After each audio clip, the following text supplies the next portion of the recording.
আমার ভাইয়েরা, আমার বন্ধুরা, হযরতে আদম আলাইহিস সালাতু ওয়াস সালামকে আল্লাহ পাক রব্বুল আলামিন জান্নাতের ভিতরে রাখলেন, দুনিয়াতে পাঠাইলেন। আল্লাহ পাক রব্বুল আলামিন বুঝিয়ে দিলেন বনি আদম সন্তান যারা হবে তাদের বাড়ি হলো জান্নাত। প্রশ্ন হলো, বাড়ি যদি জান্নাতেই হয় দুনিয়াতে কেন আসলাম? তাহলে আমি আপনাদেরকে প্রশ্ন করি, আমাদের বাংলাদেশের মানুষ অনেক প্রবাসী বিদেশি আছে না নাই? যিনি মাহফিলের আয়োজন করতেছেন উনিও তো প্রবাসী মনে হয়, নাকি বলেন? উনি কোন দেশে থাকে? মালয়েশিয়া থাকে। তো মালয়েশিয়া কেন থাকে উনি? এখানে থাকার অভাব, জায়গার অভাব, আত্মীয় স্বজন নাই, সবই তো এখানে।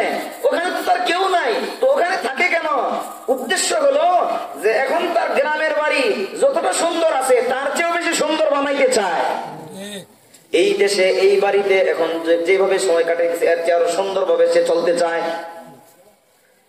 দুনিয়ার দেশের বাড়িকে সাজানোর জন্য বিদেশের বাড়ি গেছে। কথা বলেন আপনারা, ঠিক না ঠিক? দেশের বাড়িকে সাজানোর জন্য বিদেশের বাড়ি গেছে। তাহলে বোঝা গেল দেশের বাড়ি সাজানোর জন্য বিদেশ যাওয়া লাগে। আল্লাহ পাক রব্বুল আলামিন দুনিয়ার মানুষকে দুনিয়াতে পাঠাইলেন।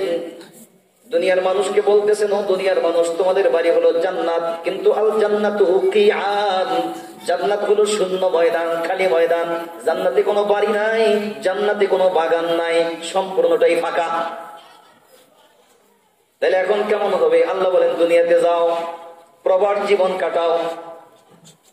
ইহা হাম সব মুসাফির হ্যায়, ওহি আখির ঠিকানা, कोई आगे रवाना है कोई पीछे रवाना, कोई आगे रवाना है कोई पीछे रवाना।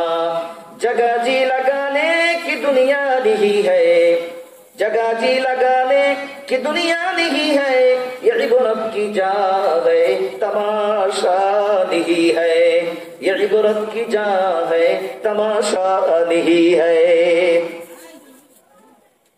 বলে জান্নাত গুলো ফাঁকা ময়দান, দুনিয়াতে যাও, প্রবাস জীবন কাটাও, মুসাফির হিসাবে থাকো। ওখানে গিয়া ডলার পাঠাও,